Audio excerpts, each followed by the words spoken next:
Pedro.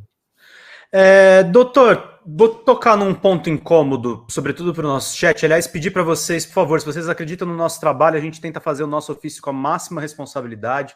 Mandem superchats e virem membros do canal, que é muito importante. Doutor Michel, tem uma parte do nosso chat que está dizendo assim, vocês estão sendo cautelosos demais, vocês estão ouvindo uma pessoa que ainda está cobrando mais dele. A esquerda também está um pouco contaminada por esse lavajatismo? Não, acho que não. Não. Eu acho que a gente deve manter uma linha de... uma linha retilínea em relação àquilo que a gente defende. Eu não acho que a esquerda esteja contaminada por um lavajatismo, não. Por isso que eu peço a necessária avaliação de tudo isso. Tá. César, você quer me dar mais uma pergunta? Sobre esse tema, não. Acho que a gente já explorou bastante. Acho que vamos para o tema seguinte, Michel, se você me permite, querido, que é a questão do Eduardo Apio. A gente conversou, eu particularmente conversei com diferentes juristas, que eu não vou trazer o nome à baila nessa ocasião, porque eu não pedi a permissão. Não é nem por nada, não. É simplesmente porque eu não pedi a permissão para citar o nome dessas pessoas quando existem milhares de pessoas assistindo. E a gente viu o desdobramento, o que aconteceu.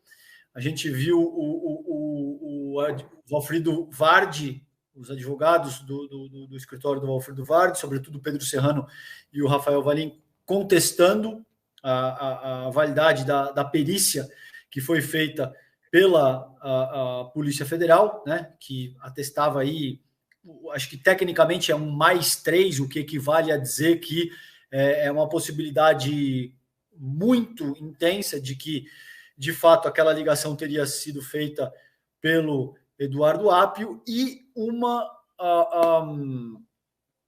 contraprova, vamos dizer assim, uma segunda perícia organizada pela defesa agora do Eduardo Apio, que até então ele sequer tinha tido a chance de se defender, demonstrou que não é bem assim. O especialista discorda, dizendo que não é inconclusivo, que aquela voz nada indica, que tem incongruências, enfim, apontando uma série de falhas no que seria o procedimento executado pela Polícia Federal. Como é que o senhor avalia isso, doutor Saliba? Essa questão, porque eu vou lhe passar a pergunta de uma forma mais pontual. Eu conversei, e isso é público e notório, está gravado, então eu posso abrir, porque está aí para quem quiser achar. Eu conversei com o Pedro Serrano na semana passada, e ele me disse o seguinte: independentemente, ele disse, o meu cliente não fez a ligação. Ainda que ele tivesse feito, ele não poderia ter sido afastado das suas atribuições de uma forma tão sumária, de uma forma tão ao arrepio da lei. E agora surge essa perícia que, portanto, diz que ele sequer fez a ligação para o filho do Malucelli. Como é que o senhor avalia essa questão e o que o senhor acha que pode acontecer com base nessas novas... nesses lances que surgem nessa contenda? A indagação que eu faço é a seguinte, para todos os espectadores.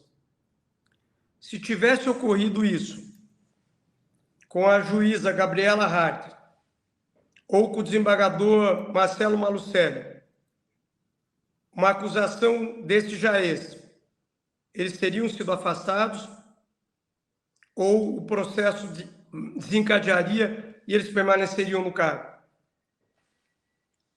Me parece que o afastamento é evidente que foi abusivo. Evidente. Independente do conteúdo ou não da perícia, que eu não posso falar porque eu não sou advogado. Do caso eu não conheço. Mas o afastamento é equivocado. Totalmente equivocado. Isso é o que eu posso falar sobre o caso. Jamais a necessidade do afastamento.